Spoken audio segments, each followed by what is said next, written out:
how we stand different from other brands is we have our own farms. That's one advantage that we have, and we get to try out different processes at the farm where we have tried many fruit fermentation techniques and many techniques with coffee with presence of oxygen, without presence of oxygen, and with carbon dioxide, without carbon dioxide. So we try out all these processes, but all this happens once a year. Since coffee is a yearly crop, we Correct. can carry out all these processes just once a year.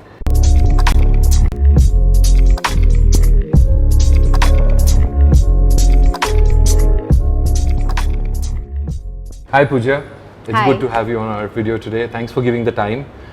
This is possibly the second time that we've met. First was in Feb when I came, and I just came from visiting the estates, and then I met you guys. I think I met Sri Raksha also after actually visiting his estate.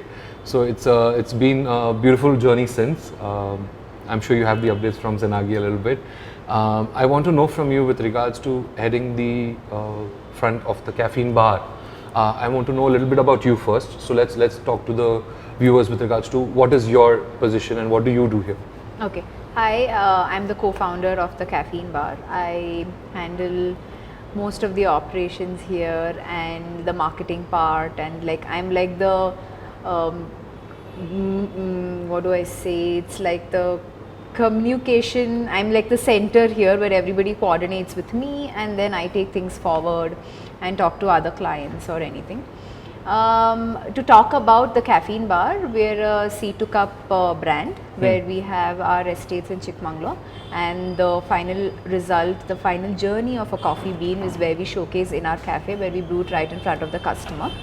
So we complete the entire journey of a coffee bean, where we have our own farms, we have our own mills, then we do our own process there, we roast it here, and then we serve it to the customer. So we see the entire journey of a coffee bean.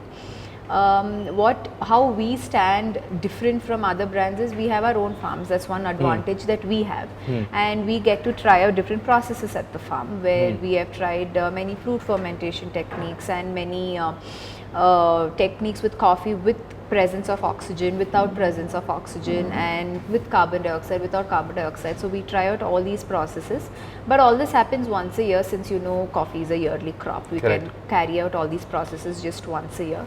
So we do try out a lot of process at the estate, but just very few make it to the cup, make it to the customer, because certain things they go wrong, and since it's a yearly crop, we have only once a year to experiment it, and then again the next year we try it again, and then we have. So every year, it's been our second year now, but every year we are trying to introduce new processes to the customer. First year we did the pineapple fermentation, where we were the first ones in Bangalore to have it. First ones in India to introduce pineapple fermentation.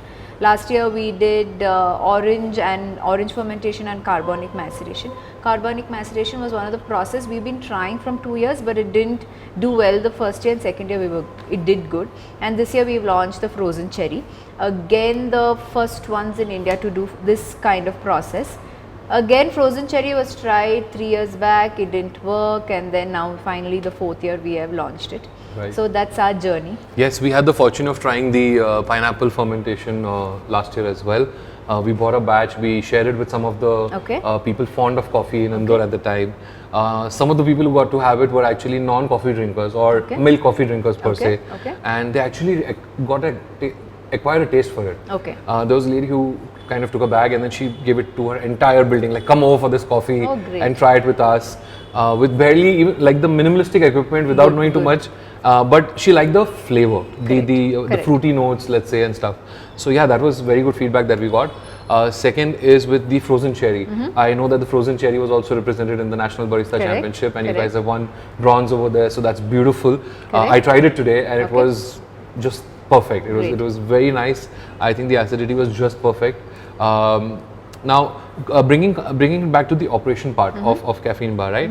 One thing I really admired when I came and saw you guys for the first time was that you have something new on the menu almost every month, or I think for sure every month. How? So we started off last year doing these monthly specials every month, but from when we moved down to the Down Cafe, we tried to do something once in 2 months. Right. Since we have a wide beverage menu, wide food menu, so keeping those also and the monthly specials becomes a little bit of a challenge. I figured because you keep bringing a new thing, then you need to take something off. Correct. But the customers want that one thing. They've been ordering it for a month now. Correct. So what we have done also is when we were on the second floor, when we had monthly specials every month, there were the favorites. So we had one of the beverage, which was a rosemary cinnamon mocha, was the most sold. So now we have it on the menu.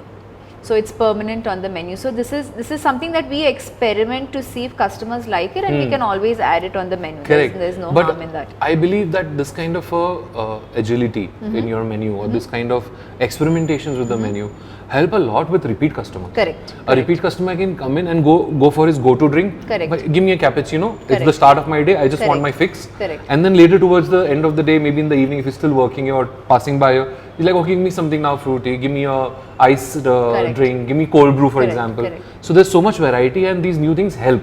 I believe with getting customers back.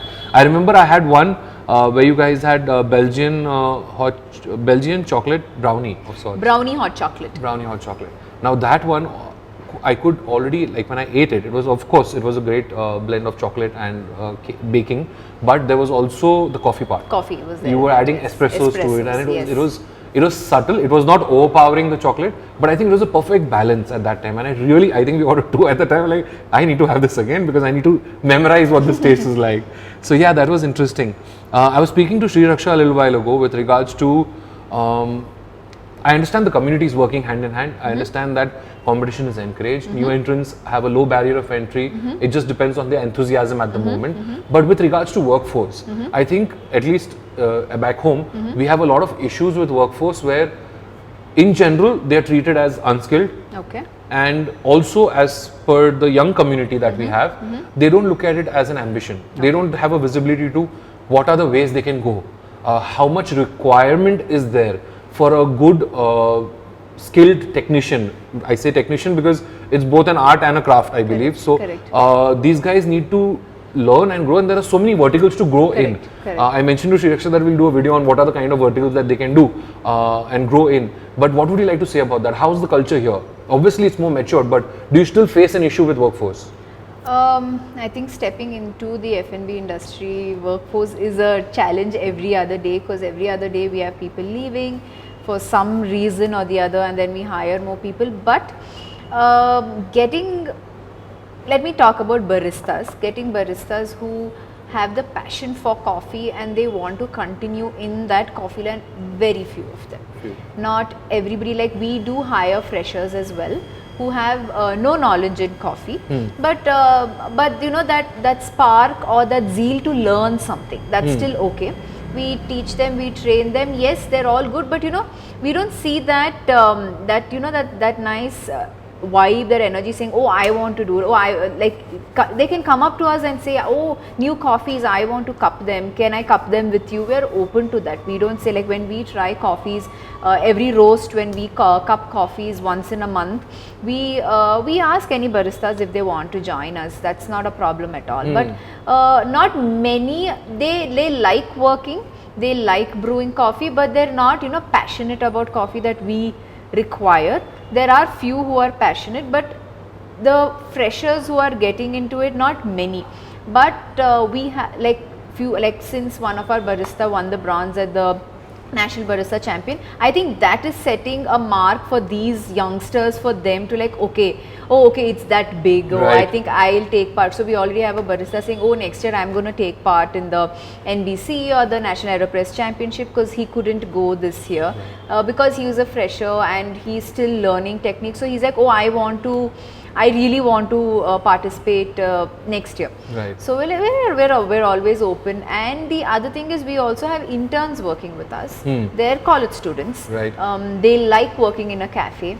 They like that system. They like talking to customers, taking orders, and then now they're so good that they even brew coffee.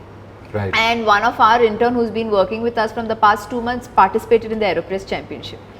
So see, that's the interest. He did have good interest, and very few people that you will find with the same interest as us to brew coffee. True.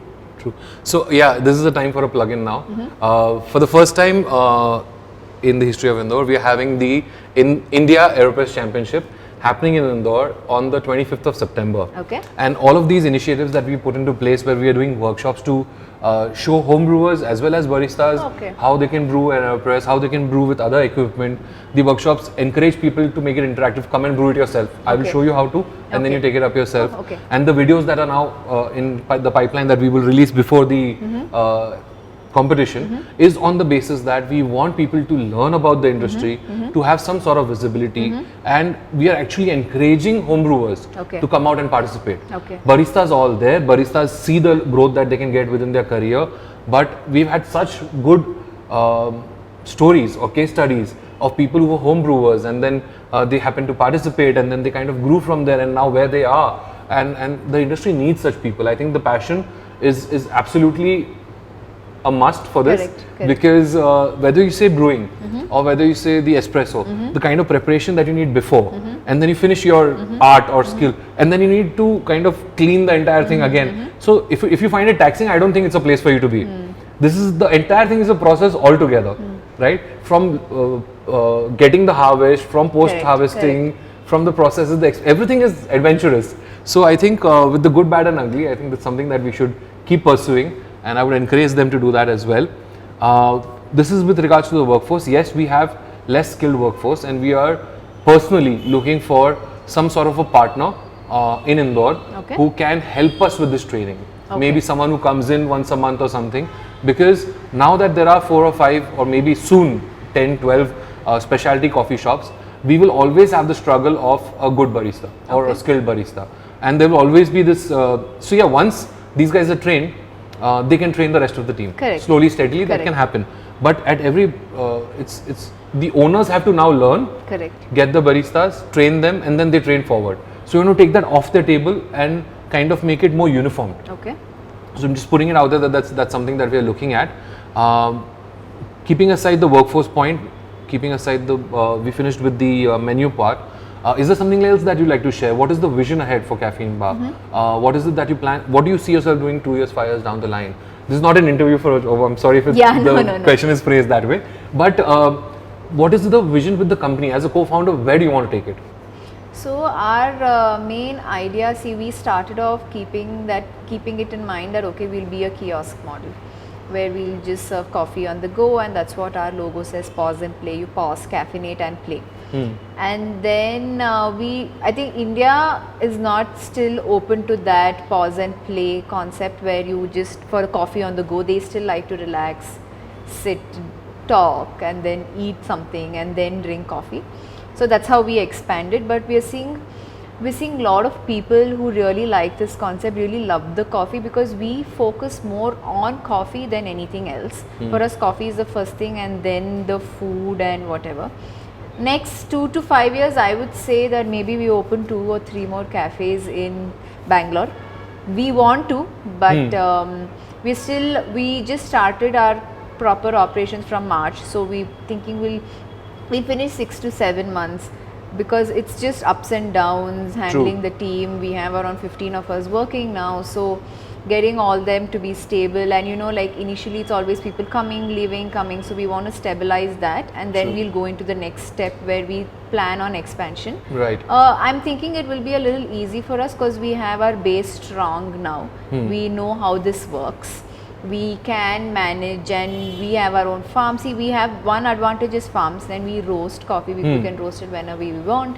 So there won't be any problem from the supply chain is what we have. It's next it comes to our delivery of how everybody works and customers, True. And also I know that your marketing works hand in hand, because the kind of output that you're getting for all of your photos and videos that go out is absolutely gorgeous and on point in terms of the brand. I understand that yes, it takes time to stabilize, but I want you to, as an experienced person, emphasize on this part a little bit more, because I don't think people have the visibility of this in the chains in Indore, that when you have your own cafe, you've got your workforce and everything's working with less stress, let's say, it's working calmly. Now you want to either open your own outlet or you want to franchise, right? My belief, I don't own a cafe, my belief is that a lot more work goes into doing this, because you need to now set up processes that you didn't need in your own cafe because you're there at your cafe. This other cafe cannot be like an someone else's business. It has to be yours. Even if it's a franchise. You need to make sure that the name stays up. You need to make sure that it is successful, it is profitable. You need to make sure that you align with the current owners. For example, if it's a franchise. So I feel this. Is this true, or do you just kind of give them the recipes and like, okay, go ahead and take care of yourself? See, for us, we're very particular about our coffee, since I know how much hard work goes into that one coffee bean. So we wouldn't want to waste that, and mainly quality. Like here itself, we have surprise checks with food and coffee every other day. Like one of us just come pull out an espresso shot, okay, it's not fine, something is wrong. So even with a franchisee model, yes, it can work, but there's also a FOCO model where you give out the franchisee, but you still handle the operations. So all your processes, whatever you've done in the cafe here, the way you've set up your model, how things work, how your ordering works, your indent, and then you purchasing anything, giving anything, all these, your leave policies and all that, where we handle the entire operations, but it's the franchisee is owned by something else. I think that works, because even the quality is in your hand. You are running it. It's still going to be your brand, and the name doesn't go down. Correct. It's always about the brand. Yes, it's always about the brand. I mean, you just cannot give it off to somebody and say, okay, chalo, these are the recipes. This. Yes. Now you get your own baristas. Because we are not very experienced with these sort of things, we've had 20 boards of one cafe open up, or one bar open up across the city, and then 10 of them shut down after a year. And is that it really because hurts. all are like they just gave you the board. They gave you the board, put it on whatever shop you want. So let us say that now here you have a 3-floor setup, right? The next is something that's an aluminium tapri, let's say, where you've given the board and that guy is selling it. And then there's another thing that looks palatial and then he's selling it. So your boards are across the town. So that's good revenue for you, because you happen to sell all the franchisees that you wanted. But now you're having them shut down. Because they're not being able to, and even the consistency that the customer expects. There is a brand, but how long will the brand work for you? You will need to support it with the systems. That's what is my point of view in this. Also, you mentioned about the kiosk. That's a very, very close to heart subject for me. I feel that there is, not in Bangalore, but in other places, there's a sort of elitism attached to specialty coffee. So if you have specialty coffee, your menu will have croissants. It can't have the regular sandwiches. If you have specialty coffee, the place needs to look a certain way, the people need to dress a certain way, everything needs to be in a certain manner, because there's this elitism. I think the kiosks break away from that. It allows you to connect with the customer directly on the go. Like they come in, take what they want and move. And the technology is such that I can leave from home, pass by your kiosk, the coffee is ready, pick it up and move. Save time and get my fix of the morning. So I really like this concept, and I wish we can have something like that in Indore also. I heard that you said 3 to 4 cafes in Bangalore. So I know that you said Bangalore for a particular reason, because you want to keep it closer to home for the moment, or forever? For the moment. For the moment, right. I can understand. See, currently we're just looking at the next 3-year plan. So we're like, okay, Bangalore, then maybe after that, let's see. Good. I wish you all the best for all of this. Thank you for giving me time today. No problem. And we hope to see you soon. Maybe we'll do another online session sometime, so I can connect with you on certain more topics in depth. Okay. Thank you again. Thank you so much. Pleasure to be mine. See you in the next video.